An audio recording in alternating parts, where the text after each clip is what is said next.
যে মাসটিতে আমরা আছি এটা হলো রজব মাস, এবং রজব মাসে প্রায় অর্ধেক অতিবাহিত হতে চলেছে। রজব মাসের আর বাকি অর্ধেক বাকি আছে। রজব মাসের পরে আর একটা মাস শাবান, তারপরে হলো রমজান। আমার জানতে চাওয়া হলো রজব মাস কেন বেশি গুরুত্বপূর্ণ? এটা একটা গুরুত্বপূর্ণ মাস। এই রজব মাসটা কেন গুরুত্বপূর্ণ, তার গুরুত্বের কারণ কি? কারা কারা বলতে পারবে? একটু হাত তোলে। 2, 3, 4, 5, অল্প 5-6টা হাত মাত্র উঠলো। মাশাআল্লাহ। হ্যাঁ, আপনি একটু দাঁড়ান ভাই। রজব মাস কেন গুরুত্বপূর্ণ বলেন?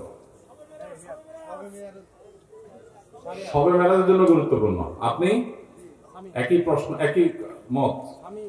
এটা শবে মেরাজের মাস, সেজন্য গুরুত্বপূর্ণ। আচ্ছা বসেন।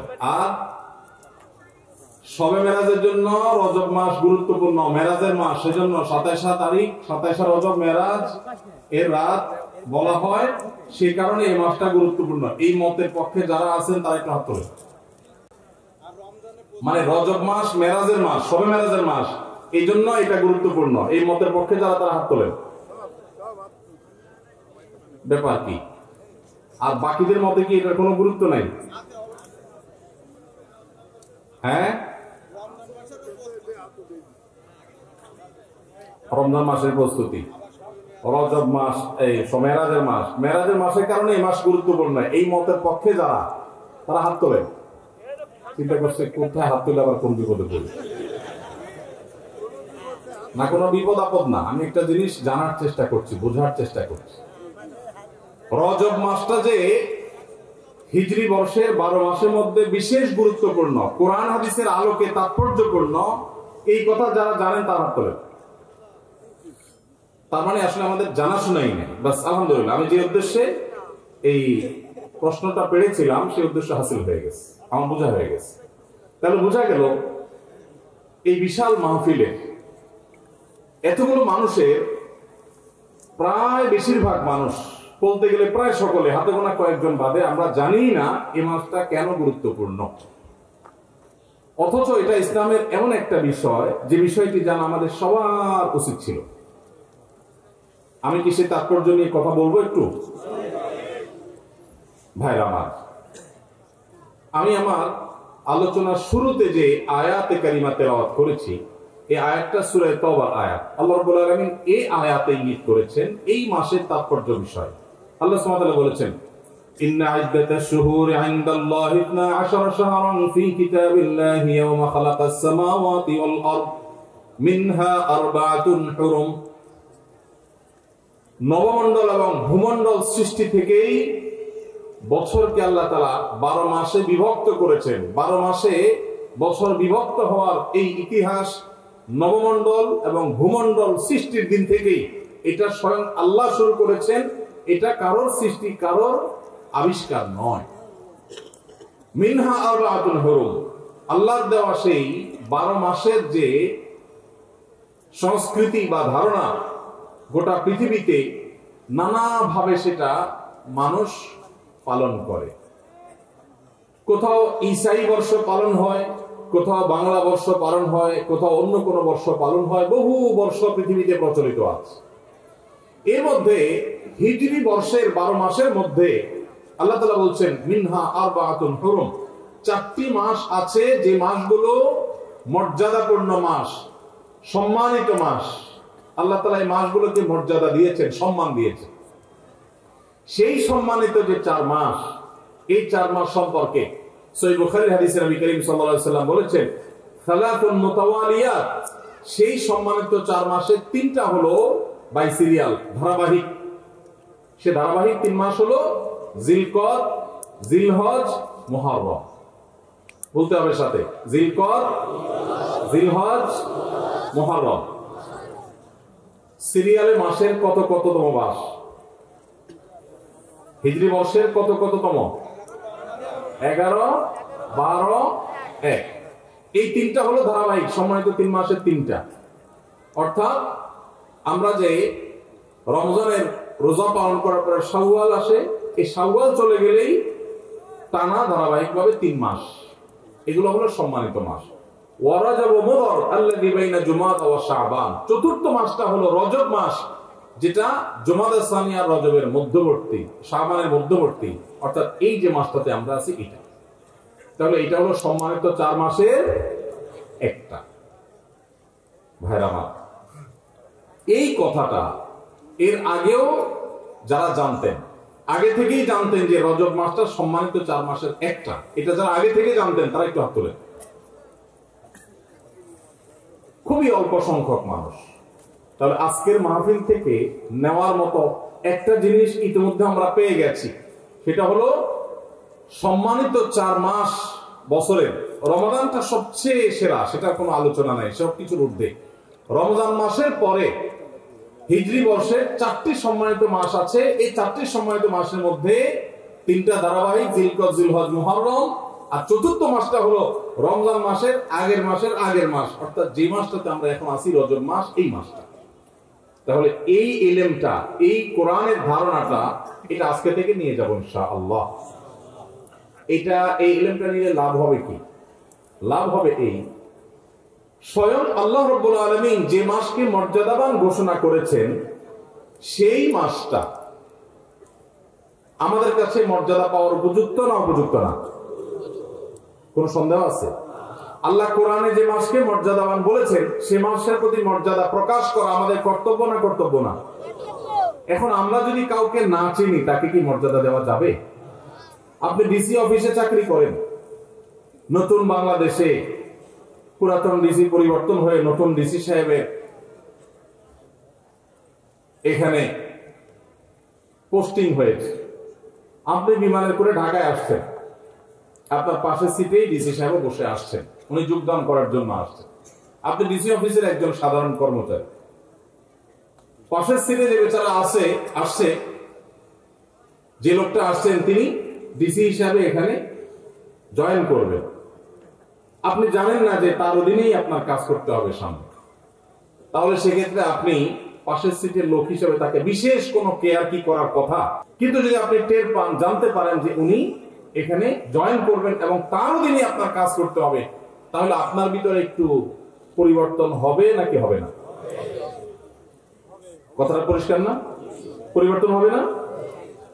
আপনি নড়ে চড়ে বসবেন, সারসার বলতে বলতে মুখে ফেনা তুলে ফেলবেন, ঠিক না? ঠিক। পরিচয় না জানলে তো আপনি সম্মানও দিতে পারবেন না, উল্টা পাল্টা আচরণ করে বরং অফিসে আইসা বিপাকেও করতে পারে, ঠিক না? ঠিক। আমার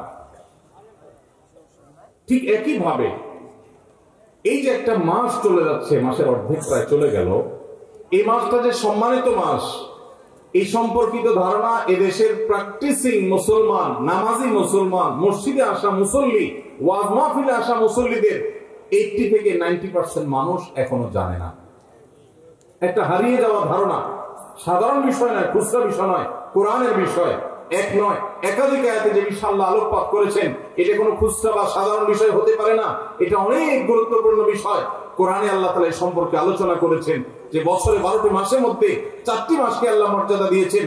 এই মর্যাদার মাসটা অর্ধেক চলে গেছে, একবারের জন্য আপনার এই চিন্তাও মাথায় আসে নাই যে একটি সম্মানিত মাস আমি অতিক্রম করছি, একটি সম্মানিত মাস পার হচ্ছে, আপনি তো নড়ে চড়ে বসেন নাই, তাহলে বোঝা গেল আপনি ওই মাসের সম্মান দেওয়া তো দূরের কথা, সেই সম্মানিত মাসের ধারণাটুকুই আপনার মধ্যে না থাকার কারণে আপনি বরং আল্লাহর দেয়া সম্মানকে অবমাননা করা, অবজ্ঞা করা, অবহেলা করার দায়ে আপনি দায়ী হওয়ার সম্ভাবনা আছে।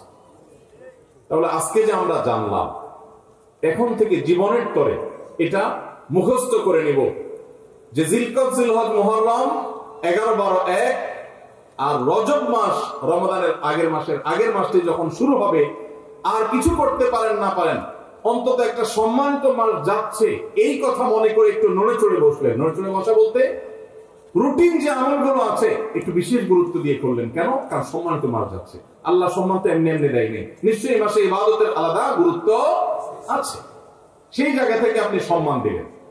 আরেকটা এক্সাম্পল দিই, ধরেন আপনার শ্বশুর মশাই, হবু শ্বশুর, এখনো বিয়ে হয় নাই, সব কথাবার্তা চূড়ান্ত হয়েছে, আড্ডা হবে, বিয়ে শাদী হবে। শ্বশুর মশাই তিনি আসছেন, আপনি বসে আছেন সোফায় সাধারণ মুডে। সাধারণ মুডে যখন বসে থাকবেন আপনি, আপনার হবু শ্বশুর, নতুন নতুন শ্বশুর হবে হবে ভাব যখন হয়, তখন শ্বশুর এবং শ্বশুরের লোকদের কাছে পৃথিবীর সবচেয়ে খারাপ ছেলেটা, সবচেয়ে উচ্ছৃঙ্খল ছেলেটাও সবচেয়ে আদবে লেহাজি ছেলে হয়ে যায়। ঠিক না বেটি? বিয়ের দিন জামাই হিসাবে যখন যায়, এলাকার সবচাইতে বাজে ছেলে যেটা, সেও দেখবেন এত সুন্দর ইনোসেন্ট, এত সুন্দর নম্র ভদ্র আদবি লেহাজি সাইরা নাটক করে হলেও সেখানে ওই মুড এসে যাওয়ার চেষ্টা করে। ঠিক না বেটি? এখন শ্বশুর যখন আসে, আপনি যদি জানতে পারেন যে এই লোকটা আমার শ্বশুর হতে যাচ্ছে, আপনি সোফায় বসে আছেন, উনি ঢুকছে, কি করবেন? যেমনি সেই নামনে থাকবেন? লাভ দিয়ে ওঠার চেষ্টা করবেন। ঠিক না বেটি? আব্বা বলবেন না আঙ্কেল বলবেন, এটা নিয়ে টেনশনে পড়ে দেবে। ঠিক না বেটি? নড়ে চড়ে উঠবেন। আর যদি অন্য সাধারণ মানুষ আসে, চিনেন না, তাহলে হয়তো আপনি ড্যামকেয়ার ভাবে বসে থাকবেন। রজব মাস প্রবেশ করার পর আপনি যদি জানেন যে একটা সম্মানিত মাস প্রবেশ করেছে, আল্লাহ সম্মান দিয়েছেন, সাথে সাথে আপনি নড়ে চড়ে বসবেন। নড়ে চড়ে বসা কি? অন্য সময় ফজর নামাজের জামাতে গাফিলতি হলেও রজব মাস যাচ্ছে এই কথা মনে করে তাড়াতাড়ি মসজিদে চলে যাবেন, কারণ সম্মানিত মাস যাচ্ছে, আল্লাহ সম্মান দিয়েছেন। আমি যদি নড়ে চড়ে না বসি, আমি যদি আমলের জন্য নড়ে চড়ে আমি নিজেকে প্রস্তুত না করি, তাহলে আল্লাহর দেওয়া সম্মানিত মাসের প্রতি আমি অবহেলা অবজ্ঞা প্রদর্শন করে বেয়াদব হলাম। ভাইরা আমার, ধারণাই নেই সমাজে, আলোচনাই নেই। মসজিদের ইমাম সাহেবদের প্রতি আমার অনুরোধ, সম্মানিত মাসগুলো যখন আসবে প্রতিটা মসজিদে মসজিদে এই সম্পর্কে আলোচনা করবেন, আলোকপাত করবেন, আমাদের ভাইদেরকে ধারণা দিবেন।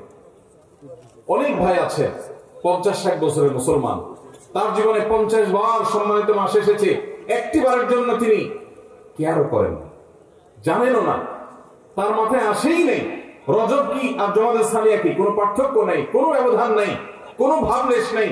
এর মানে হলো আল্লাহর দেয়া সম্মানিত মাসের প্রতি সম্মান প্রদর্শন আমি করলাম না, অবজ্ঞা করলাম। এটা সুস্পষ্ট আল্লাহর দেওয়া মর্যাদার প্রতি অবজ্ঞা, অসম্মান এবং বেয়াদবি। ভাইরা আমার, তাহলে এখন থেকে সম্মানিত মাস যখনই আসবে, এই মাসকে সম্মানিত মাস হিসাবে আমরা একটু কেয়ার করব, চেষ্টা করবো না ইনশাআল্লাহ?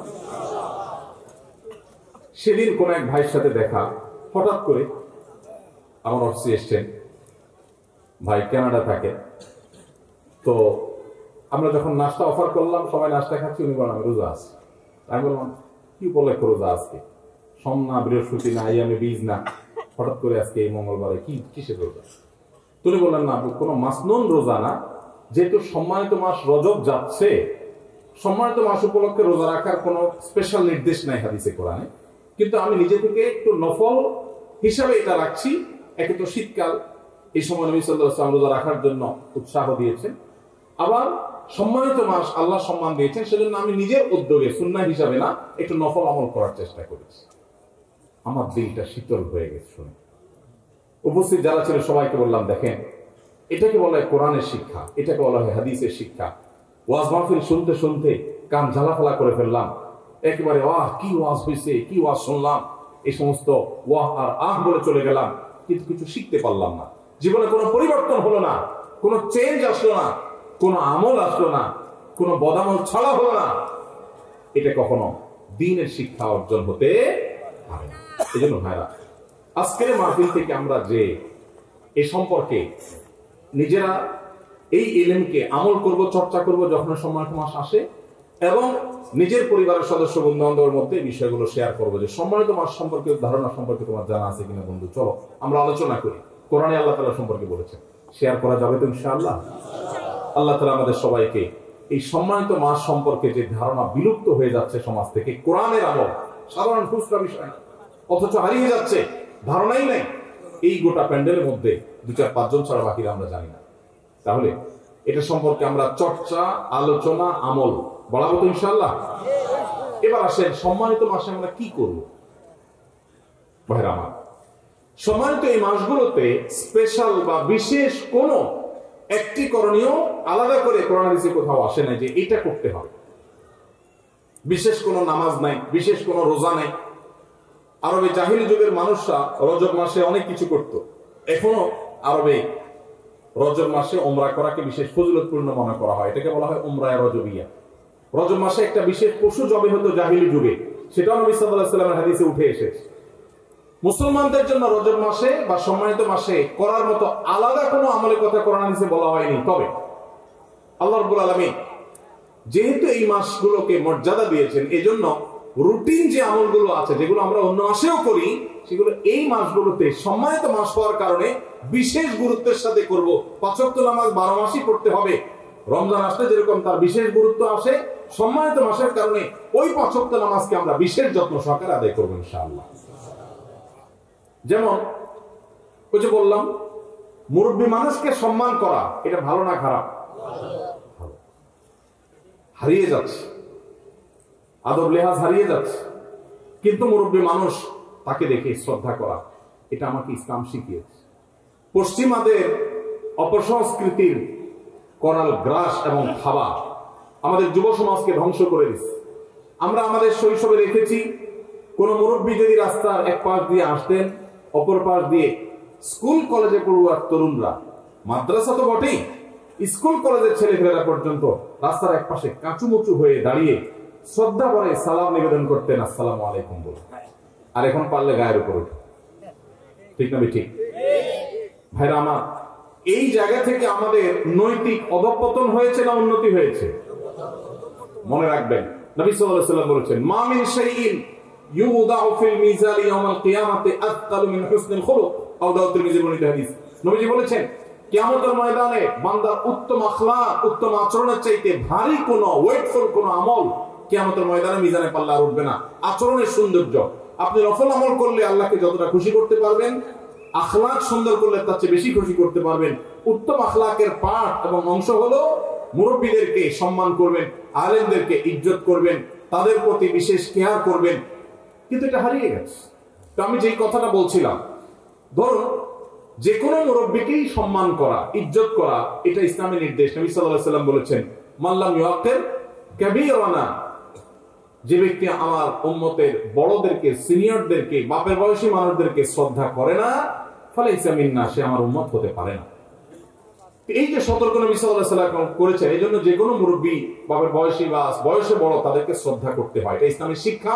এটা করলে একটা ইবাদত হবে, সওয়াব হবে, এবং সেই সওয়াবটা নফল সাধারণ আমল করলে, তাসবিহ করলে যে পরিমাণ সওয়াব হবে, এই সওয়াবটা ওর চাইতে ওয়েটফুল হবে কিয়ামতের ময়দানে। কিয়ামতের দিন আমল কি গণা হবে না মাপা হবে? কি ভাই, আমল কি গণবে ফেরেশতারা না মাপবে? তাহলে আমাদের আমলের সংখ্যা বাড়ানো দরকার না ওয়েট বাড়ানো দরকার? ওয়েট যদি বাড়াইতে হয়, আচরণ সুন্দর করতে হবে। এখান থেকে একজন বক্তব্য দিচ্ছে, আপনি বলছেন বসেন বসেন, আচরণটা কি সুন্দর হলো না অসুন্দর হলো? রাগ করছেন? ওয়াজ মাহফিলে এসে যদি নিজেদের সংশোধন না হয়, তাহলে লাভ কি? একটা ভুল দেখার পর যে ভুলটা যদি ভাই হিসাবে ধরায় না দেই, তাহলে শুধু আপনাদেরকে পাম্পটি দিয়ে আমি ওয়াজ দিয়ে চলে গেলাম। এ ওয়াজের কোনো লাভ আছে? ভাইরা আমার, তো যেটা বলছিলাম, একজন সাধারণ মুরব্বীকে আপনি দেখে শ্রদ্ধা করলেন, এটার একটা গুরুত্ব আছে। কিন্তু ওই একই মুরব্বী যদি মুরব্বী প্লাস হবু শ্বশুর হয়, গুরুত্বটা কি বাড়বে না কমবে? বাড়বে। তাহলে আপনি সাধারণ মুরব্বীকে দেখে রেসপেক্ট করবেন, আর মুরব্বী প্লাস হবু শ্বশুর যদি হয়, তাহলে রেসপেক্টের পরিমাণটা আরো। ঠিক একই ভাবে অন্য যে কোনো মাসে ৫ ওয়াক্ত নামাজ আপনি পড়বেন। রজব মাস সম্মানিত মাস আসছে, সেজন্য আপনি ওই ৫ ওয়াক্ত নামাজের গুরুত্ব আরো বাড়িয়ে দিবেন। আমি কি বোঝাতে পেরেছি আপনাদেরকে? আপনাদের কাছে কি বিষয়টা পরিষ্কার হয়েছে যে রজব মাসে কি করতে হবে? রুটিন যে কাজগুলো আছে, ভালো কাজগুলো আছে, সেগুলো এই মাসে আরো যত্ন সহকারে করতে হবে। কেন? সম্মানিত মাস যাচ্ছে, আপনি কোরআন তেলাওয়াত প্রতিদিন করেন, মাশাআল্লাহ, আল্লাহ আপনাকে তৌফিক দিয়েছেন। রজব মাস এটা চিন্তা করে কোনোদিন একটু অলসতা লাগলে মনে মনে নিজেকে বলতে হবে যে না, সম্মানিত মাস যাচ্ছে, অতএব আমাকে বিশেষ গুরুত্বের সাথে কোরআন তেলাওয়াত করতে হবে। তাহলে রজব মাসে কি করবো, এটা পরিষ্কার হয়েছে? আরেকটা করণীয় হলো, আল্লাহ রাব্বুল আলামিন কোরআনে কারীমে বলেছেন সূরা তওবা, যে আয়াতটি আমি তেলাওয়াত করলাম এখানে, যালিকাদ দীনুল কাইয়্যিম ফালা তাযলিমু ফীহিন্না আনফুসাকুম। এই সম্মানিত মাসগুলোতে তোমরা নিজেদের প্রতি নিজেরা অবিচার করিও না, নিজেদের প্রতি নিজেরা জুলুম করিও না। তার মানে পাপাচার করে এই সম্মানিত মাসে, যে মাসকে আল্লাহ সম্মান দিয়েছেন, এই আল্লাহর দেওয়া সম্মানিত মাসে গুনাহের কাজ করে নিজের পায়ে যে কুঠারাঘাত করো না। কুঠারাঘাত যে করেছো, এটা তো দুনিয়ার কুঠারাঘাত না, যে দেখা যাবে রক্ত বের হবে, বুঝবা কিয়ামতের দিন যে আল্লাহর দেওয়া সম্মানিত মাসে অপরাধ করে গুনাহে লিপ্ত হয়ে নিজের আমল বরবাদ করেছো, ঈমান বরবাদ করেছো। এজন্য খবরদার, সম্মানিত মাস আসলে নিজের প্রতি নিজে গুনাহের মাধ্যমে অবিচার করবা না। এই আয়াতের আলোকে ইমাম ইবনে কাসির রাহিমাহুল্লাহ সহ অন্যান্য মুফাসসিরগণ বলেছেন যে মানে হলো সম্মানিত মাসগুলোতে গুনাহ থেকে বাঁচার ব্যাপারে, বিরত থাকার ব্যাপারে বিশেষ যত্ন নিতে হবে। ওই যে একটু আগে যেটা বললাম, সেটাকে আবারও আমরা অন্যভাবে বোঝার চেষ্টা করি। ধূমপান করা ভালো কাজ না খারাপ কাজ? খারাপ কাজ। আপনারা তো কেউ করেন না, খারাপ কাজ যেহেতু কেউ তো করেন না। মাশাআল্লাহ, সব ফেরেশতা, ওয়াজ করার দরকার কি, এত নেককার মানুষ তারা, মাশাআল্লাহ। ধূমপান করা খারাপ কাজ, শ্বশুরের সামনে করা ডাবল খারাপ। একে তো খারাপ কাজ, আবার শ্বশুরের সামনে বিড়ি খেয়ে সিগারেট খেয়ে ধোঁয়া ছাড়া, এটা হলো একটা আস্ত বেয়াদবি, ঠিক না ঠিক? ঠিক একইভাবে সারা বছর গুনাহের কাজ করা খারাপ কাজ, কিন্তু সম্মানিত মাস আসার পরে যদি কেউ গুনাহের কাজ করে, তাহলে সেটা ডবল খারাপ কাজ। আমি কি বোঝাতে পেরেছি ভাইরা আমার? তাহলে আসেন, রজব মাসের আজকে 14তম তারিখ গেল, আজকে সন্ধ্যা থেকে 15তম তারিখ শুরু হয়ে গেছে। এই মাসের বাকি যে 15 দিন আছে, আমরা যে যে গুনাহে লিপ্ত, কেউ ফেসবুকে হারাম জিনিস দেখি, কেউ বিড়ি সিগারেট খাওয়ার বদভ্যাস আছে, কেউ মুখ দিয়া গীবত শিকায়ত করা, গালিগালাজ করা, খারাপ কথা বলার বদভ্যাস আছে। যে যে গুনাহে লিপ্ত, এই সম্মানিত মাসে যদি সম্মান দেখিয়ে সেই গুনাহগুলো থেকে বেঁচে থাকার জন্য বিশেষ যত্ন নেব, চেষ্টা করা যাবে না ইনশাআল্লাহ? আল্লাহ তাআলা আমাদের সবাইকে আমলের তৌফিক দান করুন।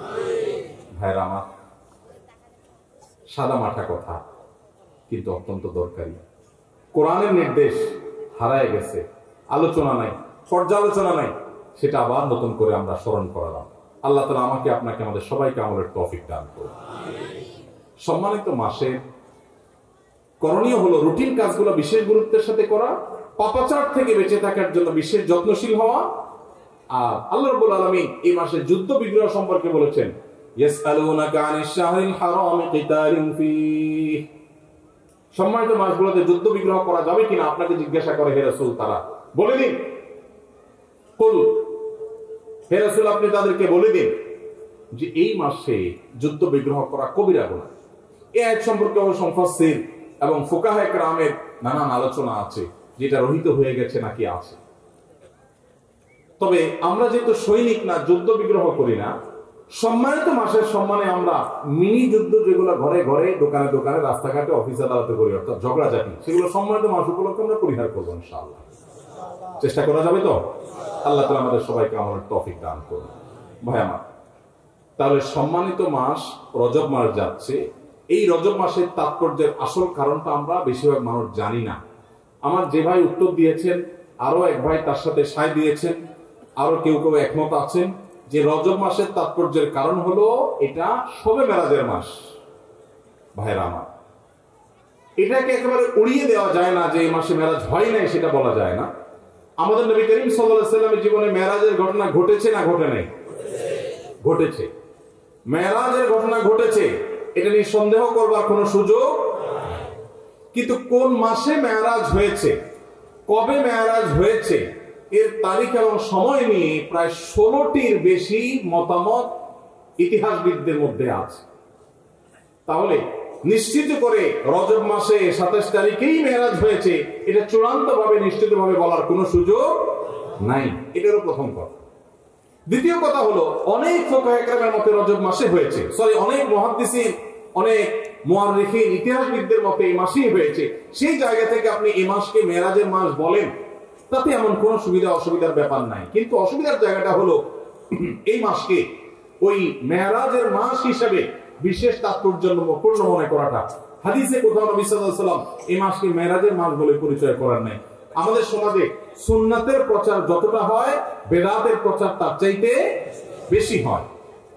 রজব মাস এর চাঁদ দেখার সঙ্গে সঙ্গে পত্রপত্রিকায় সমস্ত মিডিয়া নিউজ হয় যে পবিত্র রজব মাসে চাঁদ দেখা গেছে, অতএব অমুক তারিখে শবে মেরাজ। শবে মেরাজ অমুক তারিখে, এটা কোনো বিশুদ্ধ হাদিস দ্বারায় সাব্যস্ত না।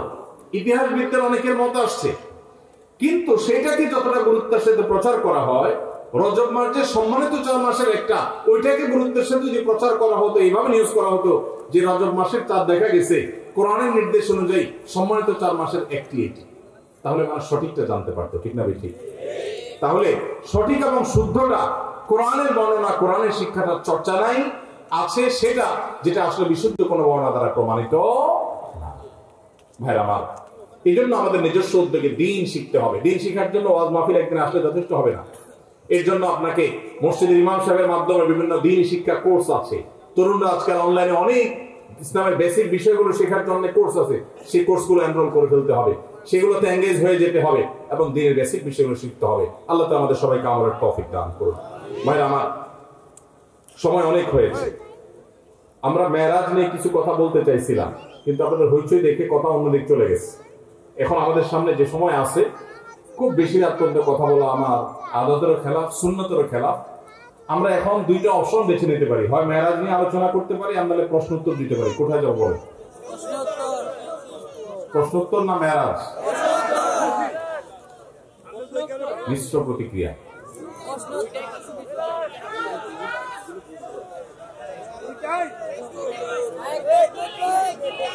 দুইটাই। তাহলে ফজর পর্যন্ত কারা কারা ওয়াজ শুনতে রাজি আছেন? আপনার ওয়াজ শোনার ব্যাপারে যদি পৃথিবীর কোন দেশের মানুষ বাঙালির সাথে কম্পিটিশন করে, আমি নির্দ্বিধায় বলতে পারি দেশের মানুষ চ্যাম্পিয়ন হবে। আমল করতে পারো আর না পারো, ওয়াজ শুনে একদম ক্যাচ করে ফেলাবে। আল্লাহ তাআলা আমাদের আমল করার তৌফিক দান করুন। সম্মানিত মাস সম্পর্কে যে কথাগুলো আমরা শুনলাম, এই কথাগুলো আমরা প্রচার করবো তো ইনশাআল্লাহ, আমল করবো তো ইনশাআল্লাহ। কোথাও প্রচার করতে পারার দরকার নাই, আপনি আপনার বাসায় আপনার স্ত্রীর সাথে, মায়ের সাথে, বোনের সাথে, ছোট ভাই ব্রাদারের সাথে, বন্ধু বান্ধবের সাথে শেয়ার করবেন যে নতুন একটা জিনিস শিখলাম, এই জিনিসটা শেয়ার করা যাবে তো ইনশাআল্লাহ। জি ভাই, মেরাজ সম্পর্কে কথা বলতে গেলে অনেক দেরি হবে ভাই। আমি প্রস্তুতি নিয়েছিলাম সে বিষয়ে কথা বলার, কিন্তু অনেক সময় লাগবে। আমার মনে হয় অনেক প্রশ্ন আছে আপনাদের, প্রশ্ন উত্তরে চলে যাই আমরা। কারণ হলো রাত কম হয় নাই, অনেক রাত হয়েছে।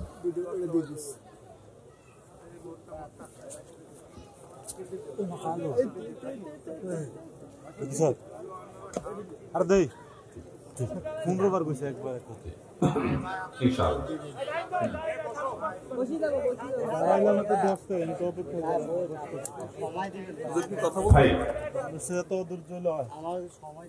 আওয়াজ কথা বলবেন?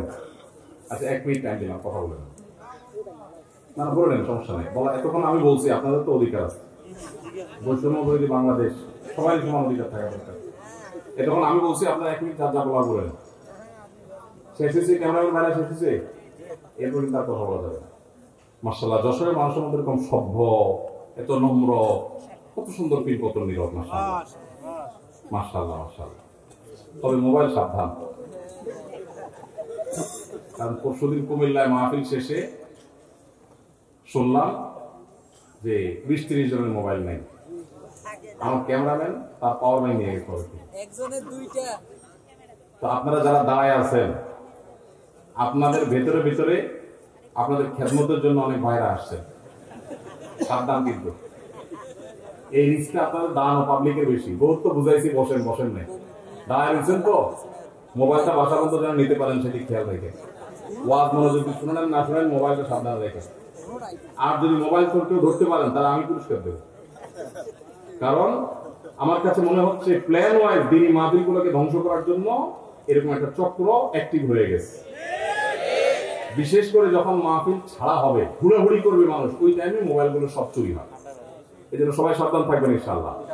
যদি কেউ চোর ধরতে পারেন, চোর থানায় সোপর্দ করবেন, আর জাহিদের সাথে যোগাযোগ করে আমার কাছ থেকে 1000 টাকা নগদ পুরস্কার নিয়ে যাবেন।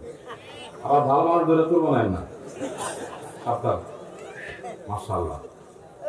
আপনাদের আত্মীয় মাহফিল শেষে শুনলাম যে মাহফিলে এই থানায় জিডি করার হেডি পড়ে গেছে। সুযোগ সন্ধানীদেরকে আমরা সুযোগ দেব না ইনশাআল্লাহ। জি ভাই, বিসমিল্লাহ।